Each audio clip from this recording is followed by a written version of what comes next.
Devils double next level Telugu film review by allrounder star Ballem Venumadhav. Cinema logo Jagadeka Veerudu Athiloka Sundari logo లాగా ఇలా ఆకర్షణీయంగా చేయడం జరిగింది. ఈ సినిమా తమిళ్లో తీశారు, యాక్చువల్లీ తెలుగుకు డబ్ చేశారు. 2 గంటల 13 నిమిషాలు ఈ comedy horror movie UA certificate పొందింది. 16 మే 2025 ఈ సినిమా విడుదలైంది.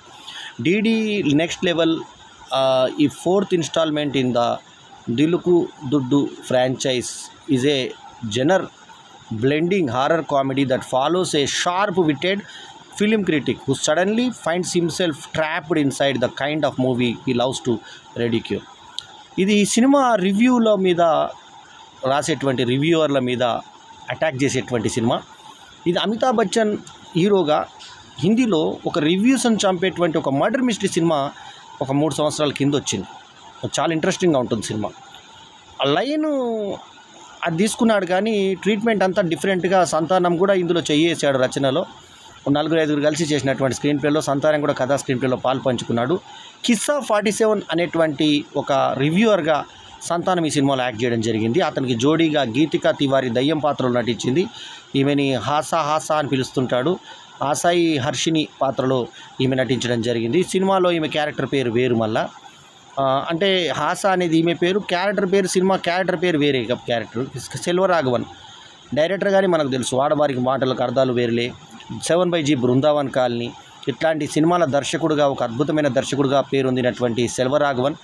ఆయన ధనుష్ అన్నయ్య అని అందరికీ తెలిసిన సంగతే. కానీ నటుడుగా విజృంభణ చేసి అద్భుతమైన గెటప్తో అసలు ఈ సినిమాలో హిచ్కాక్ ఇదేరాజ్గా ప్రాణం పోశాడు ఆ పాత్రకి. అట్లాగే హీరోగా ఈ సినిమాకి గౌతమ్ మీనన్, ఈయన జీఎంగా తన పేరు తను చెప్పుకుంటాడు. కింగ్స్లే కామెడియన్ ఉంటే కింగ్స్లే జీఎంలా మనము అని అంటాడు. రాఘవన్ పాత్రలో ఇతను డిటెక్టివ్ పాత్రలో ఈ సినిమాలో హీరోగా యాక్ట్ చేశాడు.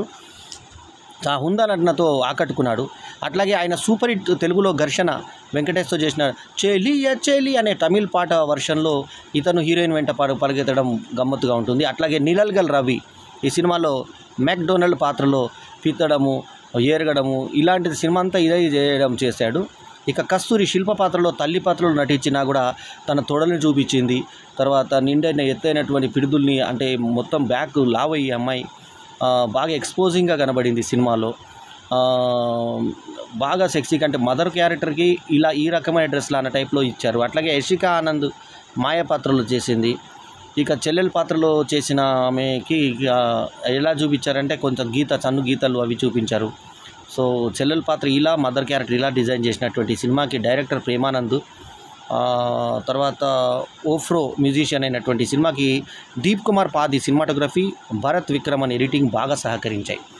ఇక సినిమా ఇంటర్వెల్ అని రాళ్లలో పడి దానికి మధ్యలో సంతానం నిలబడడం బాగుంది. సంతానము నడుము ఏదైతే పిడుదల సైజు ఉంటుందో అది కొంచెం అవుట్ అయిపోయింది. అంటే హీరోకు ఉండాల్సినది కాకుండా ఒక టైంలో బాలకృష్ణ ఎలా అయితే ఉండేవాడో, అంటే పైన మామూలుగా ఉండి కింద ఎక్కువ లావుగా అట్లా అవుట్ ఆఫ్ షేప్లో ఇతను సంతానం కనిపించాడు ఈ సినిమాలో.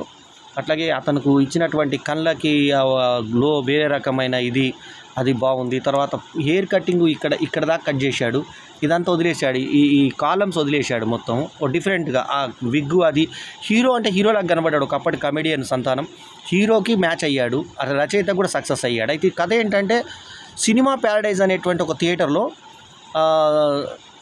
ప్రివ్యూకి ఒక కథని పిలుస్తారు టైటిల్స్. అప్పుడు ఆ లోపలికి వచ్చిన తర్వాత ఎవరు ఉండవు ప్రేక్షకులు. అదే నేను ఒక్కనే ఉన్నాను, నువ్వు స్పెషల్గా పిలిచాము నేను అంటారు, కూర్చోబెడతారు. ప్రేక్షకులందరూ ప్రత్యక్షమవుతారు, దయ్యాలన్నమాట ప్రేక్షకులు. ఆ తర్వాత నువ్వు మా సినిమాని కిల్ చేస్తావా అని చెప్పేసి సినిమాలోకి లాక్కెళ్తారు. అంటే స్క్రీన్లో నడుస్తున్న సినిమాలోకి తీసుకెళ్ళి చంపేస్తారు. అది టైటిల్స్. అక్కడ నుంచి ఈ సినిమా పేరు ఏంటిదంటే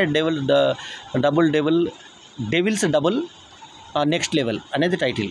అట్లా స్టార్ట్ చేసి ఆ తర్వాత కిస్సా 47 అనేటువంటి ఈయన ఉన్నట్టుగా, ఎవరో ఒక రివ్యూయర్ ఉన్నట్టుగా, ఆ రివ్యూయర్కి అందరూ ఫ్యాన్స్ ఉన్నారు, దురభిమానులు ఉన్నట్టుగా, అతనికి ఒక చెల్లెలు, ఒక ప్రియురాలు, తండ్రి నిలల్గల్ రవి, తల్లి ఇందాక చెప్పినట్టు కస్తూరి సంప్రదాయ పద్ధతిలో ముందు చూపిస్తారు. తర్వాత అక్కడేమో మొత్తం తొడలు కనబట్టేలాగా సెక్సీలాగా కనబడుతుంది ఆ అమ్మాయి. సో అట్లా అక్కడేమో క్యాప్టెన్ లాగా యాక్ట్ చేస్తాడు ఎవరు తండ్రి. ఇక్కడనేమో అతను చాలా చిన్న పని చేసేటువంటి వ్యక్తిగా ఉంటాడు.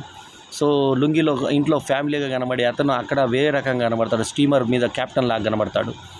అది సినిమా గేమ్కి సెల్వరాఘవన్ ఏమో దయ్యము, ఇదే రాజు ఇందాకే చెప్పినట్టుగా అతను క్యారెక్టర్ పేరు హిచ్కాక్ ఇదే రాజు. పోస్టర్ మీద త్రిష పోస్టర్ కూడా ఉంటుంది, అట్లా సినిమా పోస్టర్ ఉంటుంది. ఇతనికి డౌట్ వచ్చి వెనక్కి వెళ్ళిపోతాడు. ఆ లొకేషన్ చూపిస్తుంటే ఇక్కడ నది పక్కకి వెళ్ళిపోతుంది ఏంది లొకేషన్ అని చెప్పేసి ఇతను వెనక్కి వెళ్ళిపోతే ఆ టికెట్ చూసి ఇతనికి వచ్చింది టికెట్ చూసి చెల్లెలు ఆనందంగా అడిగితే రివ్యూకి మనకు స్పెషల్ షో పిలిచారంటే వాళ్ళ ఫ్యామిలీతో అక్కడికి వెళ్ళిపోతారు. ప్రియురాలు, చెల్లెలు, తల్లి, తండ్రి అక్కడికి వెళ్ళిపోతారు తల్లితో సహా. తల్లిదండ్రి వెళ్ళాడు, ప్రియురాలు, చెల్లెలు వెళ్ళింది. ఈ నలుగురు వెళ్ళిపోయారు కదా, ఇతను పరిగెత్తుకుంటూ వచ్చేసరికి అప్పటికే చెల్లెలు అందరూ తల్లి అందరికి వెళ్ళిపోయింది. అందరు 4 క్యారెక్టర్ అక్కడికి వెళ్ళిపోయారు.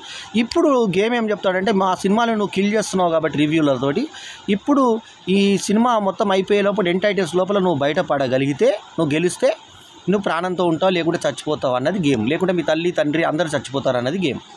సో ఇంటర్వెల్ అయిపోయిన తర్వాత మనకి ఇంటర్వ్యూషన్ ఇందాకే చెప్పినట్టుగా గోడలు పలికి దాని మీద ఇంటర్వ్యూవెల్ అని చెప్పి ఏ రకంగా ఇచ్చారో అందులో టీ దగ్గర హీరో నిలబడతాడు. సో అది డిఫరెంట్గా ఇచ్చేటువంటి ఆ మోడర్న్ థాట్. అట్లాగే ఎండ్లో నెవర్ ఎండ్స్ అని ఇస్తారు. అంటే ఇంకో పార్ట్ సెకండ్ పార్ట్కి లీడ్ అవుతుందేమో అని అనిపించే విధంగా. అంటే ఇది ఆల్రెడీ ఫ్రాంచైజ్లో ఉన్న సినిమానే, మళ్ళీ ఇంకొక పార్ట్ ఉందేమో అనేలాగా ఎండ్ అని ఇచ్చేసి ఆ తర్వాత ఏం చేస్తారు నెవర్ ఎండ్స్ అని ఇచ్చేసి ఆ తర్వాత ఎఫర్ట్స్ నెవర్ ఎండ్ అని చెప్పి సినిమా ఎండింగ్లో ఇచ్చాడు. ఎండ్ టైటిల్స్ అయ్యే లోపల అతను టార్గెట్ రీచ్ కావాలి. ఈలోపు ఒక సెక్సీగా వస్తుంటే మ్యూజిక్ బీజిఎంని బట్టి రివ్యూయర్స్ కాబట్టి బీజిఎం బట్టి ఉంటారు. ఇందులో గుండు అతను ఇంకొక అతను ఇద్దరు కూడా ఈయన తోటి రివ్యూయర్స్ వాళ్ళు కూడా ఇందులోకి లోపలికి ఎంటర్ అయిపోతారు. వీళ్ళు ఫుల్ కామెడీగా ఉంటుంది. అయితే ఇందులో ఈ ఫాదర్కి ఇమోషన్స్ అవుతూ ఉంటాయి. ఏం తిన్నావు అంత వాసన వస్తుందంటాడు, పిత్తుతుంటాడు. ఇతను 2 సార్లు పిత్తుంటాడు, ఒక్కసారిగా సినిమా మొత్తం పిత్తుతూనే ఉంటాడు. ఆ తర్వాత ఎరుగుతూనే ఉంటాడు అతను బాక్స్. తర్వాత ఇంకో లాజిక్ మిస్ అయింది ఏంటంటే ఫస్ట్ చూపించినప్పుడు లాగు గుంజుకొని కూర్చుంటాడు, ఏరుగా కూర్చున్నప్పుడు అతను వీళ్ళు పైనుంచి చూస్తారు వీళ్ళు. ఆ తర్వాత ఒక కుండీ లాగంటుంది ఉంటే దీంట్లోనే పోండి చెప్పి అని ఎరుగుతున్నప్పుడు అది మొత్తం తీసి ఉండాలి కదా, కిందకు పడ్డప్పుడు చెడ్డి వేసి ఉంది. అంటే అది చూపించేప్పుడు కనీసం లోపల ఎక్కడ ఇంకేదో ఉన్నట్టు ఏదో సంథింగ్ ఉంటే బాగుండేది కదా, అక్కడ గుర్తుపడతాం మనం. అదొక రాంగ్ మిస్టేక్. అట్లాగే గౌతమ్ వాసుదేవన్ డిటెక్టివ్గా వెతుకుతూ ఉంటాడు. సో ఈలోపు వాళ్ళందరినీ చంపేసి వీళ్ళు బయటపడాలి అది. సో గోవింద గోవింద అనే పాటని వీళ్ళు వేరే రకంగా వాడైతే అది ముందు వివాదంకి వచ్చి తిరుపతి వాళ్ళు కేసేస్తే మొత్తానికి ఆ పాటను రిమూవ్ చేయాల్సి వచ్చింది. ఆ దేవుడిది శాపమో ఏంటో తెలియదు కానీ సినిమాకు ఓపెనింగ్స్ లేకుండా అయ్యింది. దేవుడితో ఆడుకుంటే ఇంతకుముందు కూడా గోవింద గోవింద అని రామ్ గోపాల్ వర్మ సినిమాలో కూడా విగ్రహం మీద ఏదో కాలు పెట్టారని ఒక షాట్ ఉంది అని చెప్పేసి అప్పుడు వివాదం వస్తే ఆ సినిమా కూడా సంకనాకిపోయిన సంగతి అందరికీ తెలిసిందే. సో ఇప్పుడు ఈ సినిమా కూడా ఆల్మోస్ట్ అలాగే సంకనాకిపోయినటువంటి వైనాన్ని గుర్తిస్తే దేవుని దగ్గర పోతే ఏమవుతుందనేది. ఎందుకంటే హెలికాప్టర్లోనే మింగేసినటువంటి దేవుడు ఏడుకొండలవాడు. ఎందుకంటే అవి అట్లాంటిది ఏమన్నా పిచ్చి ప్రయత్నాలు చేస్తే ఏమేమయ్యారో ఎట్లాంటి చావు చచ్చారో అందరికీ తెలిసిన విషయమే. సో కాబట్టి 7 కొండలతో ఆడుకోవద్దు అనే సందేశం కూడా డెవిల్స్ డబుల్ నెక్స్ట్ లెవెల్ సినిమా కూడా ఇచ్చింది. ఎందుకంటే సినిమాలో మంచి కామెడీ ఉంది. ఇందాకే చెప్పినట్టుగా ఇందులో కస్తూరి ఫిజిక్ ఏదైతే ఉందో చాలా సెక్సీగా తొడలను చూపిస్తూ ఆమె బ్యాక్ అంతా చూపిస్తూ పెద్ద బ్యాక్తో చాలా బాగున్నా కూడా అట్రాక్టివ్గా హీరోయిన్ కన్నా అందంగా ఆమె కనబడింది. సో మళ్ళీ సిస్టర్ క్యారెక్టర్ కూడా చందువేలు కనబడేటట్టు ఇంకో వేరే వాళ్ళు మాయా వీళ్ళందరూ క్యారెక్టర్స్ అన్ని అక్కడ లోపల వాళ్ళు కెప్టెన్ పక్కన ఉన్నట్టు వీళ్ళందరూ ఉంటే అక్కడ ఇతను కాపాడడానికి వెళ్ళి ఏ రకంగా ఫైట్ చేశాడు. తర్వాత క్యానిబల్స్ వాళ్ళు మనుషుల్ని తినేవాళ్ళు ఉంటారు. మనుషులు క్యాప్టెన్లు చేతులు కాళ్ళు అవి తినిపిస్తుంటారు.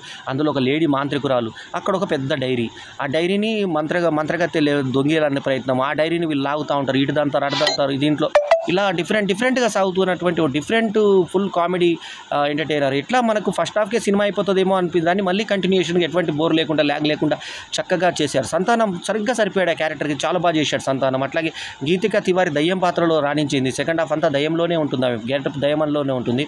సో ఆమె దయ్యమై కూడా ఆమెను మోసపోవడం అనేది కొంచెం కృతికంగా ఉన్నా కూడా అవన్నీ మనము లాజిక్లు అనేది పక్కన పెట్టి ఆ సినిమాలోకి మనుషులు పోయి బయటికి రావడం ఏంటిది అనేది పక్కన పెడితే సెల్వరాఘవన్ యాక్టింగ్ అతని పర్ఫార్మెన్స్ పక్కా కుదిరింది ఆ క్యారెక్టర్కి. సో అట్లాగే దయ్యంగా అతను చేశాడు ఇదే రాజుగా, మన హిచ్కాక్ ఇదే రాజుగా.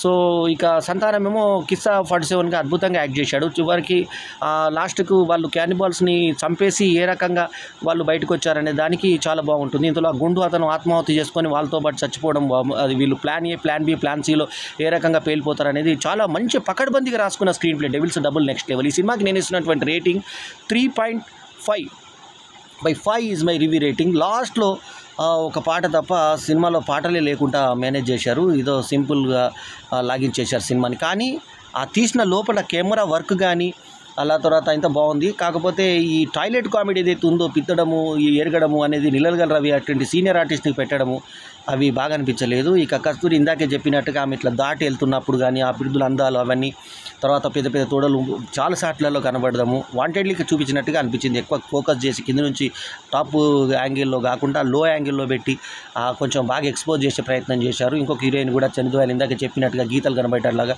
పెట్టి నాభి మండలాలు చాలామంది హీరోయిన్లు పరిగెత్తున్నట్టు ముంగట వెనక పరిగెత్తున్నప్పుడు అది కొంచెం ఎక్స్పోజ్ చేసేటువంటి ప్రయత్నాలు చేశారు. ఇక సంతానం బాగా చేశాడు. మొత్తం గుండు అతను బాగా చేశాడు. అందరూ ముఖ్యంగా సెల్వరాఘవన్ అయితే తినేశాడు క్యారెక్టర్ని. లాస్ట్లో సందేశం ఏమిటంటే బాగున్న సినిమాని ఎవడు ఆపలేడు, బాగలేని సినిమాని ఎవడు చూడలేడు. రివ్యూ వాళ్ళు ఎంత చెప్పినా కూడా బాగున్న సినిమాను బాగానే ఉంటుంది, బాగలేని సినిమా బాగాలే ఉంటుంది అని చెప్పి నాలాంటి రివ్యూ రైటర్లకు కూడా అర్థం వచ్చేలాగా చెప్పాడు. ఎవడు రివ్యూ కావాలని చేయడు. సినిమాకి రివ్యూ చేసే హక్కు ఏముంది అని అడిగే వాళ్ళకి ఒకటే ఏంటంటే పాత్రికేయులే సినిమాకి పబ్లిసిటీ చేస్తారు. అటువంటి పాత్రికేయులకు అన్ని విధాల హక్కు ఉంటుందని రివ్యూ రైటర్లు అంటారు. రివ్యూ చేసే వాళ్ళు సినిమా ఎందుకు తీయలేరంటే నేనైతే సినిమాలు చేసిన వాడిని కదా, 36 సినిమాలు చేసిన వాడిని నేను. కాబట్టి నాలాంటి వాళ్ళు చేస్తుంటే కూడా విమర్శించే వాళ్ళు ఉన్నారు. అయినా కానీ విమర్శలకు విరవకుండా మాలాంటి వాళ్ళు చేస్తూనే ఉన్నాం. అట్లాంటి రివ్యూ రైటర్లను మర్డర్ చేసేటువంటి కాన్సెప్ట్తో హిందీలో ఒక సినిమా వస్తే ఇందులో మొత్తం కిడ్నాప్ చేసి వాళ్ళ ఫ్యామిలీని టార్చర్ పెట్టి చంపేటువంటి ప్రయత్నం చేసేస్తారు ఈ సినిమాలో. సో రివ్యూ రైటర్స్కి ఈ రకమైన ఇది ఉంటుందని చెప్పి లాస్ట్లో మళ్ళీ రివ్యూ రైటర్స్ కూడా సాఫ్ట్ కార్నర్తో ఫ్లాప్ అయ్యే సినిమాని ఎవడు గట్టిలేడు రివ్యూలతోటి, లేకపోతే హిట్ అయ్యే సినిమాని ఎవడు ఆపలేడు అన్నారు. దేవి సినిమా ఫ్లాప్ అని చెప్పి ఫస్ట్ వచ్చింది. ఎంఎస్ రాజు సినిమా దేవి సినిమా అటర్ ఫ్లాప్ అని చెప్పేసి చాలా తక్కువ రేటింగ్ 1.5 రేటింగ్ ఇచ్చారు 5కి. ఆ సినిమా సూపర్ డూపర్ హిట్ అయింది. ఎవడు ఆపలేడు. కొన్ని సినిమాలకు డబ్బులు ఇస్తుంటే 4.5 పెట్టిన సినిమాలు కూడా సంకనాకిపోయిన సినిమాలు ఉన్నాయి. కాబట్టి రివ్యూ అనేది జెన్యూన్గా చేస్తే మన జెన్యూనిటీ ఉంటుంది, రాంగ్గా చేస్తే రాంగ్ జెన్యూనిటీ ఉంటుంది. దానికి పగలు ప్రతీకారాలు పెట్టుకునే వాళ్ళు ఏ రకంగా ఉంటారు అనేది. తర్వాత ఒక కలెక్షన్స్ బాగా వస్తున్న సినిమాకి రివ్యూ ఇలా వచ్చేయడం వల్ల జనాలు రావట్లేదు అనే దానికి కూడా కొంత సహేతుకమైన కారణం ఉంది. ఎందుకంటే ఈ మధ్య టికెట్ ధరలు 200, 250, 300 పెట్టినప్పుడు జనాలు కొంచెం చూసుకుంటున్నారు రివ్యూ రేటింగ్ ఎంత వస్తుంది అనేది. సో కొందరు రివ్యూలు నమ్ముతున్నారు కూడా. సో అట్లాంటి రివ్యూ రైటర్స్ యొక్క ప్రాధాన్యత ఏంటి, వాళ్ళ ఇష్టం ఏంటి, కష్టాలు ఏంటి అని చెప్పి ఇరువైపులా ఆలోచించి చేసినటువంటి సినిమా Devil's double next Level. So Santhanam రైటర్గా కూడా ప్రూవ్ చేసుకున్నట్టే అనిపిస్తుంది మనకి. కష్టపడి రాసుకున్న కథ బాగా చేశారు. సో ఫైట్స్ అవి కూడా రూపొందించి కామెడీకి బాగా వర్క్ అయ్యేటట్టుగా చేశారు. దయ్యాన్ని తప్పించుకోవడము, పైనకు నిలబడ్డము, లాస్ట్లో ఫైటింగ్ కింద పడితే గుండు మళ్ళీ వెనక్కి రావడం, కింద పడితే మళ్ళీ వెనక్కి రావడం, లాస్ట్కి అక్కడనే ఉండిపోవడం. సో మొత్తానికి ఆ క్యానిబల్స్ మీద పోరాటము, మహిళా క్యానిబల్, ఆమె ఒక పెద్ద మహిళా మాంత్రికురాలు, తర్వాత ఈ ఎఫెక్ట్ సన్ ఎఫెక్ట్, అది మన మూన్ వెళ్ళిపోతుందంటే ఆ మూన్ని ఒక లైట్ తోటి ఇతను మేనేజ్ చేసే ఎఫెక్ట్, ఇవన్నీ బాగా కడుపుబ్బా నవ్విస్తాయి మనకు. అట్లాగే నిలగల రవి టాయిలెట్ కామెడీ అక్కడక్కడ నవ్వించినా మరీ 24 గంటలు కంపు కొట్టడంతో మనకు కొంత బాధాకరంగా అనిపిస్తుంది. కస్తూరి అందాలు మాత్రం కొంచెం మనకి కన్విన్స్ చేస్తాయి. సో ఓవరాల్గా సినిమా ఒక మంచి సినిమాగా, అంటే కామెడీకి ఆస్వాదించే సినిమాగా డెవిల్స్ డబుల్ నెక్స్ట్ లెవెల్ సినిమా ఉంది. సో నెక్స్ట్ లెవెల్లోనే ఉంది కామెడీ పరంగా. సో ఓవరాల్గా ఈ సినిమాకి నేను ఇచ్చినటువంటి రేటింగ్ చూశారు కదా, 3.5/5 ఈజ్ మై రివ్యూ రేటింగ్. ఈ రివ్యూ కనుక మీకు నచ్చితే లైక్ చేయండి, కమెంట్ చేయండి, షేర్ చేయండి. మా ఛానల్కు తప్పకుండా సబ్స్క్రైబ్ చేయండి. ఎల్లప్పుడూ మీ ఆదరాభిమానాలు ఆశించే మీ ఆల్రౌండర్ స్టార్ బల్లెం వేణు మాధవ్. నమస్తే, జై హింద్.